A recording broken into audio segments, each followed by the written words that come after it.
Hello YouTubers, this is Gold Standard 00924 coming at you with an audio commentary video. I don't usually do this a whole lot, but time to time I tend to do these. Um, I'm just basically gonna start off this SummerSlam archive review, and this is kind of a way for me to kind of get get us ready for the upcoming SummerSlam pay-per-view. And what a way to kind of kick off the SummerSlam topics with this SummerSlam Rewind. And this pay per view I'll be reviewing for SummerSlam is from the year 2002. Overall, I mean, this was a really, really amazing show. We had 8 matches on the card. A lot of these matches, especially the undercard, you know, they really, really delivered. Um, just some top quality match. The pay per view took place in New York City, and when you're in New York and other big cities in the United States, you get some really big, get some really hyped up crowds, and I mean, back I did order this pay per view back in the day, and it was really amazing, and watching it now for the first time, and since it originally aired, it still really holds up to me. Just straight up, wrestling. No shenanigans, no dragged on segments. I mean, the only segments that they had were some of the interactions between Stephanie McMahon and Eric Bischoff, and you also had a little segment with Howard Finkel and Trish Stratus. But other than that, it was just really straight up wrestling, and something that you don't really see in a lot of pay per views anymore, especially if we're talking WWE wise. Um, so we're gonna kick this pay per view review off with the opening match, and this opening match turns out to be Kurt Angle versus Rey Mysterio.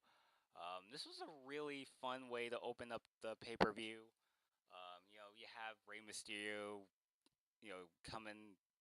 This is basically his debut match as far as his pay per view actually. He debuted on SmackDown like a month prior to this, with a lot of vignettes, a lot of hype, and he debuted in on SmackDown. And this is turns out to be his first pay per view, like I said. And Rey Mysterio kicked it off with a springboard Hurricane Rana on the Kurt Angle.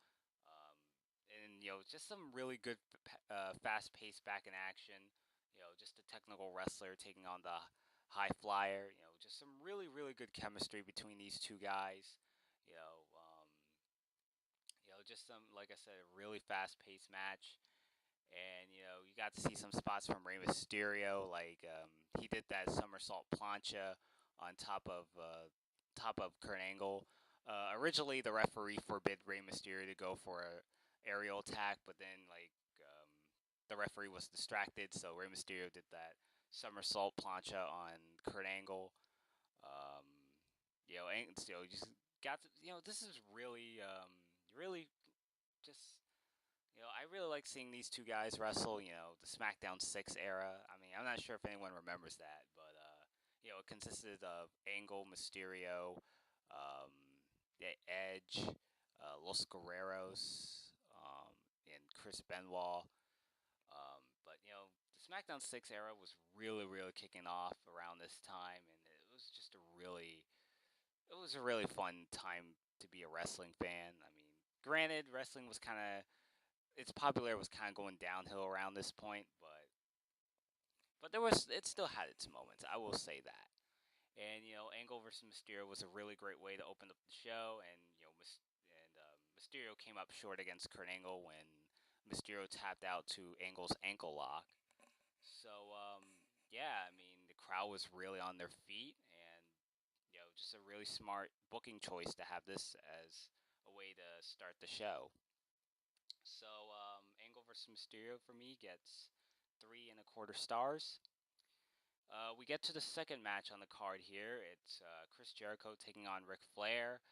Um, I mean, this was a pretty good match. I mean, I won't say it's as good as the opening match, but just some really good chain wrestling here and there.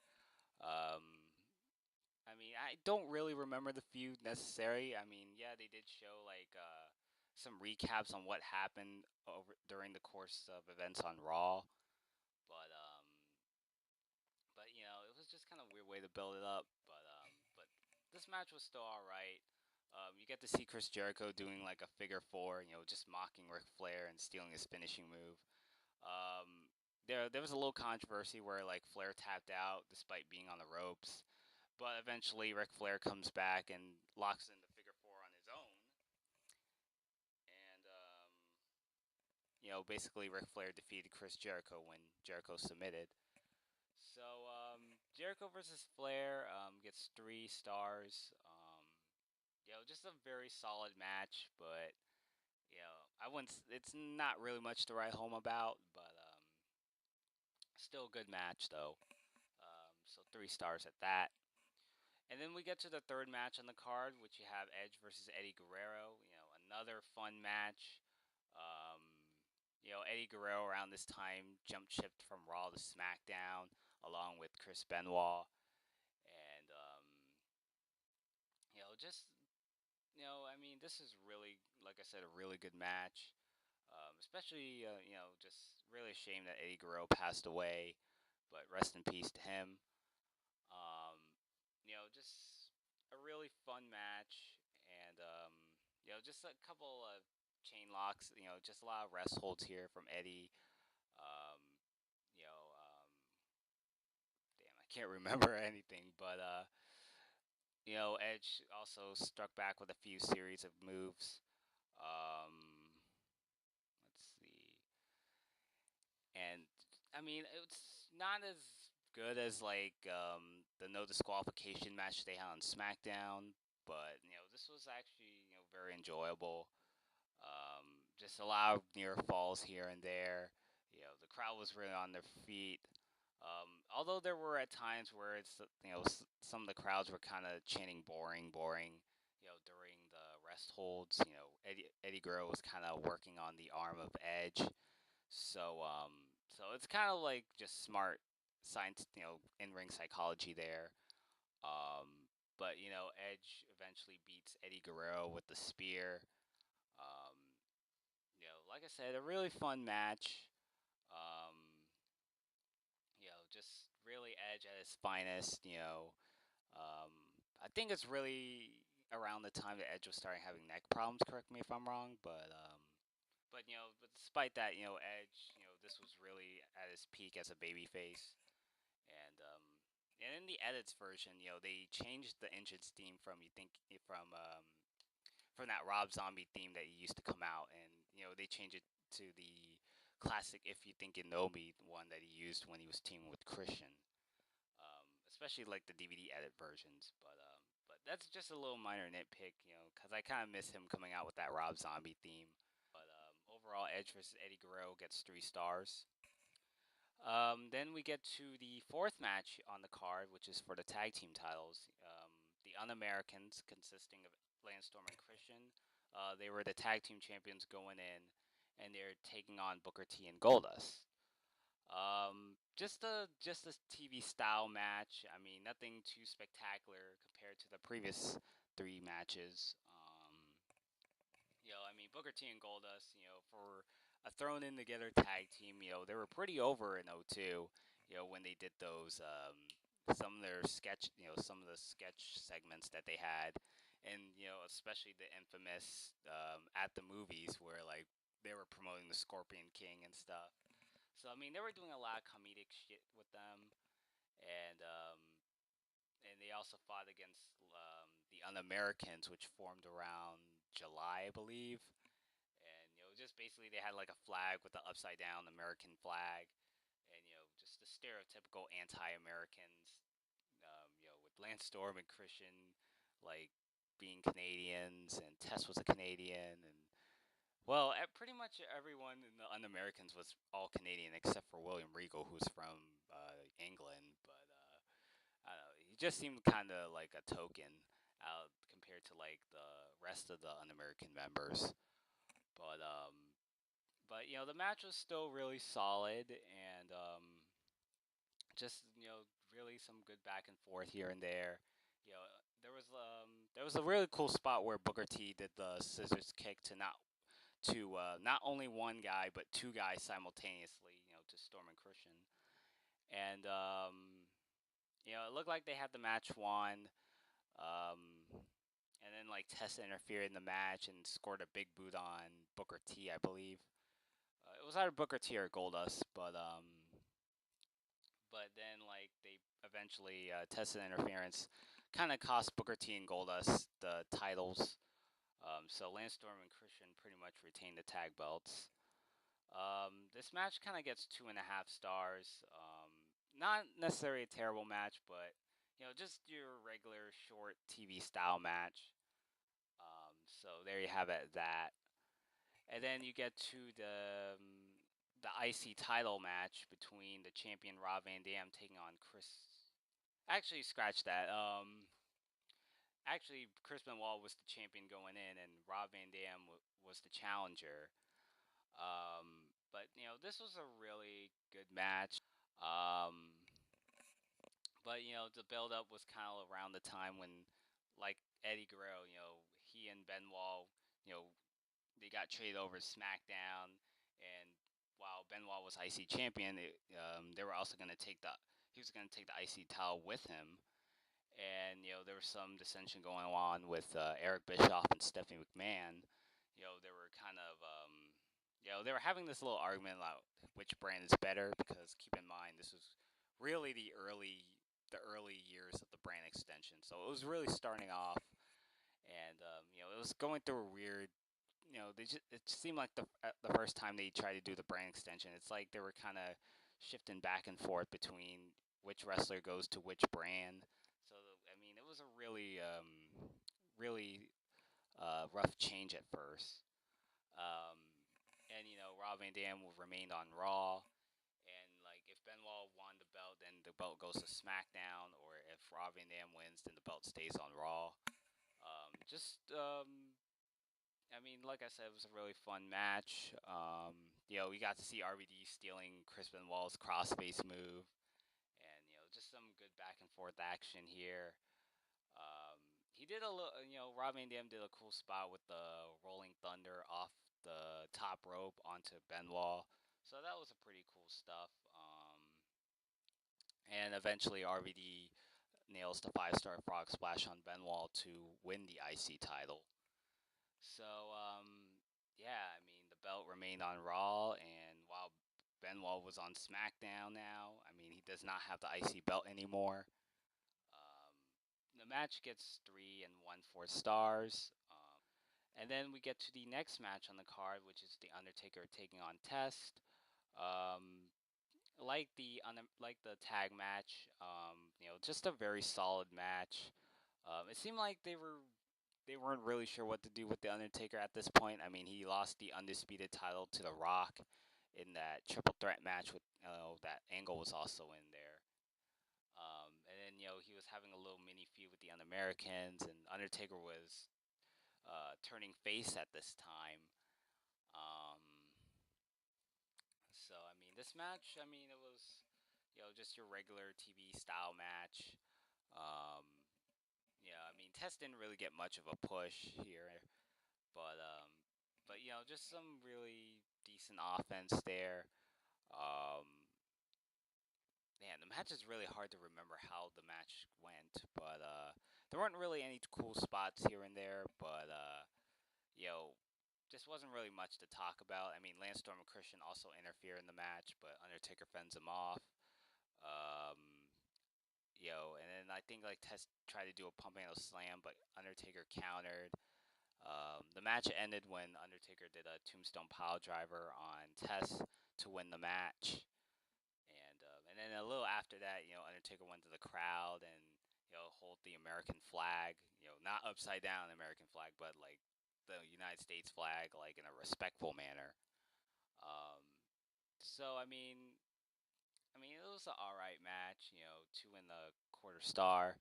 I mean, I know a lot of people don't really enjoy the Undertaker's biker gimmick. I mean, it does WWE doesn't really talk about it a whole lot, but I guess they just kind of wish it never existed. I mean, correct me if I'm wrong, but like Undertaker's mostly known for being like the dead man with supernatural powers, but yeah, I mean, but I know a lot. I understand a lot of people shit on that, um, but I mean that aside, I mean it was good for filler match for Undertaker. You know, give him something to do, but I mean it is what it is. So Taker Test gets 2.25 star. And then we have the double header main events of this pay per view. You got Triple H taking on the returning Shawn Michaels in a street fight.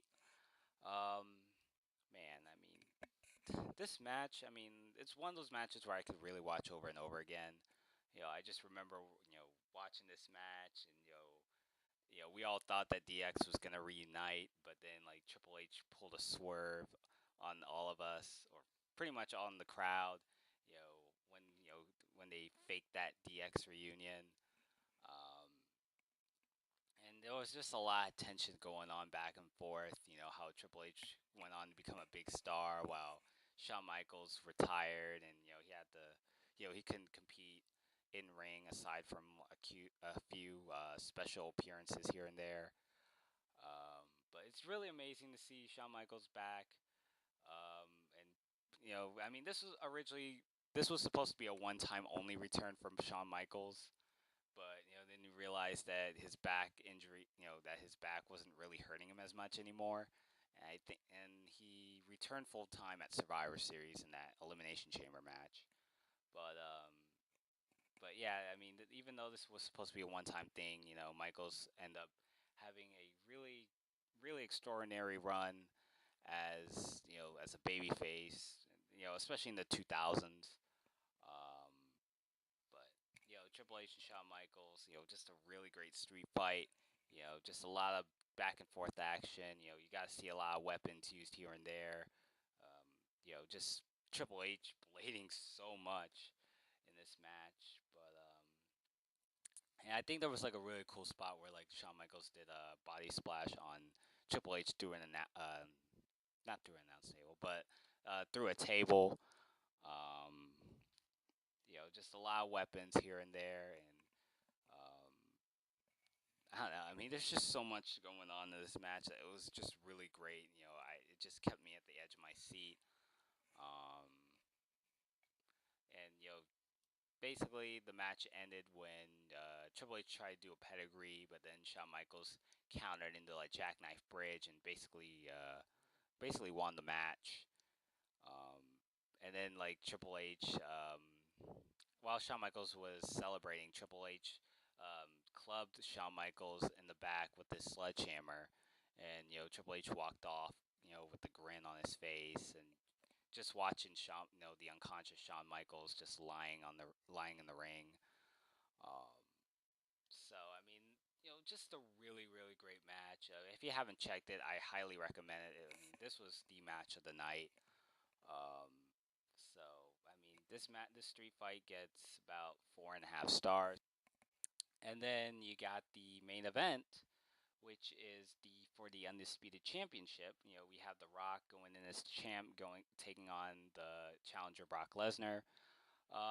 Basically, Brock Lesnar won the King of the Ring, and unlike the previous King of the Rings, the winner of the '02 King of the Ring would go on to headline SummerSlam to face whoever the undisputed champion would be, and that's basically how the build-up went. Um, The Rock won his seventh title, I think, around this time. He won his seventh world title at Vengeance in that triple threat match with Undertaker and Kurt Angle. And then this is kind of really how it all culminates. Um, this was a really good match. It's kind of a shame, the crowd was kind of booing Rock, but I guess it was kind of understandable since Rock was really hitting it big, becoming a Hollywood sensation. And people were cheering for Brock Lesnar. They appreciated his amateur background. Um, just some really good back and forth. Rock just rushing the ring and just tried to pretty much take down Brock Lesnar. Um, you know, just some really good back and forth. Um, there was like yeah, there was like a moment where like Brock Lesnar did like a rock bottom on the Rock, and but Rock kicked out obviously. I mean, it seems like a lot of wrestlers in this pay per view were trying to steal each other's finishers. I mean, it was kind of weird, but I think it's more of a coincidence. But it's kind of really a shame. This was the last time the Rock would. This is the last time we would see the classic Rock until he came back in January, I believe, and he started sporting the tattoos around his body and the shaved head.